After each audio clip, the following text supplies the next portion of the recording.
Hey, Ollie here. Hey, Ollie. G'day, Ian. Elliot here from News Talk. What's your read on that game tonight, mate? Well, first of all, thanks for staying up late, the rest of yous. And look, we're obviously bitterly disappointed.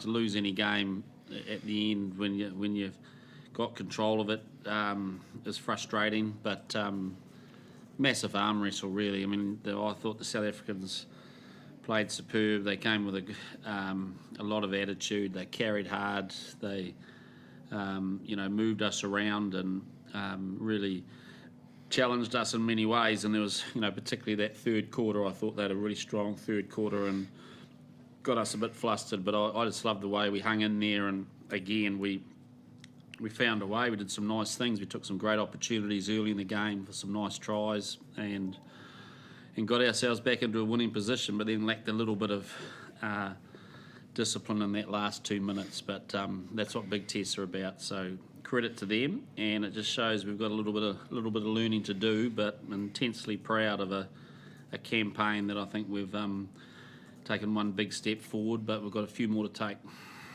Those last couple of minutes, Ian, is that about game management and slowing the clock down so you can get to that 80-minute mark? Would you have liked to have seen that done a bit better? Well, the obvious answer to that's yes, but we did the right things. We called the right stuff, and between there was just a ruck there, we weren't quite as accurate as we needed to be, and that's the margins at this particular. When you get a battle like that, you got to switch on for every little moment. And we got beaten that one moment, and then we got caught offside in front of the post, which was a little bit of a problem for us in the game. Something that we've been working hard and got rid of, but it sort of came back and bit us a bit today. Hey, Ian, Ollie here. You talked before about how you've sort of taken a big step forward here, I suppose.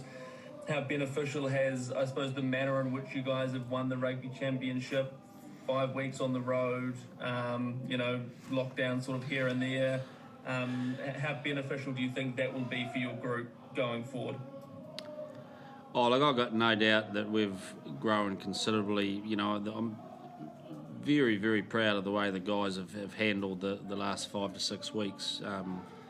This man next to me is, I think, led superbly along with our leaders, and we've got a really tight group that's really, really sort of excited about growing. And we approach these last 2 tests as a real chance to test ourselves against a foe that we know plays a style that can suffocate you. And we had, and I think we got some good lessons out of that, and we showed that we can deal with it.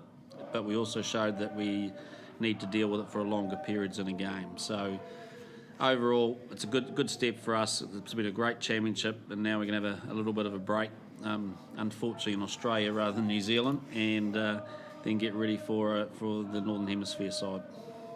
And Artie, just one for you as well. How much do you think the team has grown over the last 5 weeks? Time on the road is never easy, especially not being able to go back to New Zealand as you normally would. So how much do you think this group has grown and will benefit from this time together, and I suppose the challenges that you guys have faced? Yeah, I think it's special and unique times for this group, and like Foz has mentioned, being together for the last 5-6 weeks, it's something that an All Black team hasn't done in a while. So it's pretty special, and I guess we're disappointed tonight, but there's a lot to learn and a lot of room to grow in. So I think we'll get over it, but we got 2 weeks together to decompress and just relax, and then head over to Washington. Cool. Thank you. G'day, Ian, Artie, Tom here. Artie, were you guys caught a little bit unawares, I guess, with the amount of expansive play you saw from the box early on? I guess it's they showed different pictures, and I thought they did that extremely well, and put us under a lot of pressure. So we kind of expected that it would come along with their high ball game and their kicking game. So that's a credit to them and how they managed the game and put us under pressure in that third quarter of the game. So yeah, that's something for us to look at and grow in. Awesome. And Ian, just for you, you mentioned the last three quarters probably didn't quite go the way you'd hoped. I mean, did you get the impact off your bench that you've been hoping for?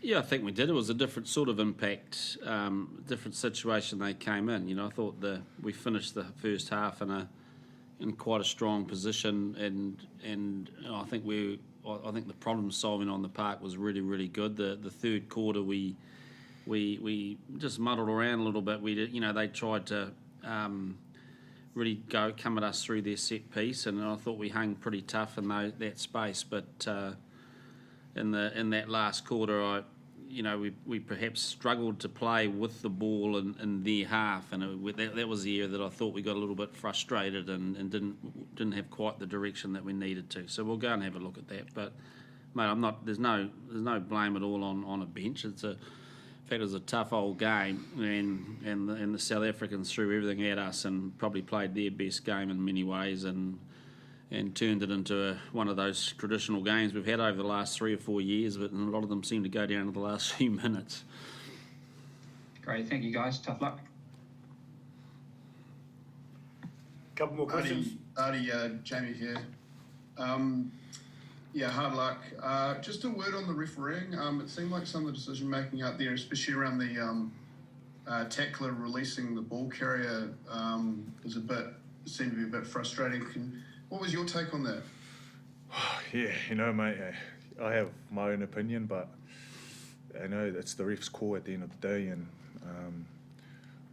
it is what it is, mate. I wish could go back and change the calls, but the ref made the call, and we just had to kind of adapt to it, and we were well aware of what around our breakdown around staying on our feet, not sealing off, but we didn't execute that skill set in those last couple of minutes, so that's just on us, and we got to take the referee out of the game, and but we didn't tonight, so it is what it is, mate, and we just got to sort out our breakdown and be smart around that area. Just one thing I will say there, Jamie, just to add to that, was a little bit different, but it's actually a thank you to Luke Pearce and Matthew Carley for coming down.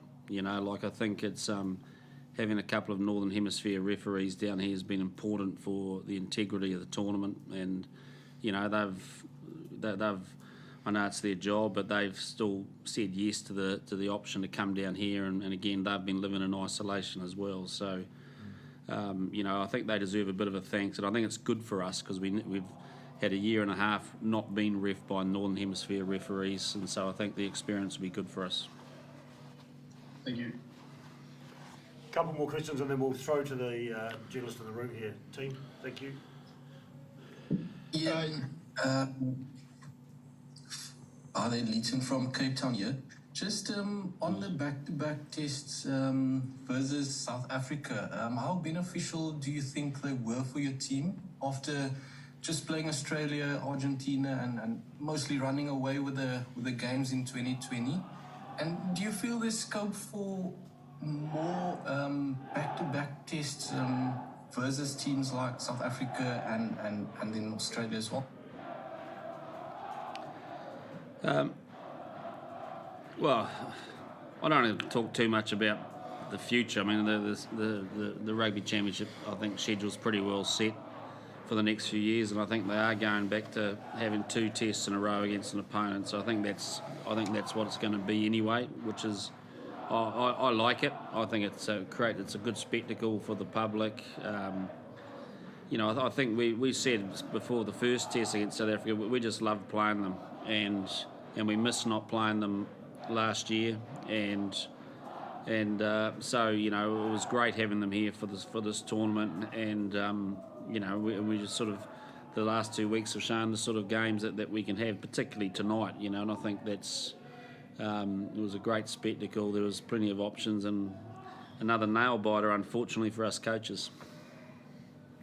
Last question, takes on the call, or we'll wrap it up. Yeah, I got just one here. Hey, Artie, it's Mark Hinton here. Can you just talk about, I guess, your big takeaway from the last last 7-8 days playing these 2 tests back to back against South Africa. What do you think you and the team have taken from, clearly being challenged so much by this very good? Yeah, I guess the biggest kind of takeaway is that we're probably not where we want to be in terms of our game and in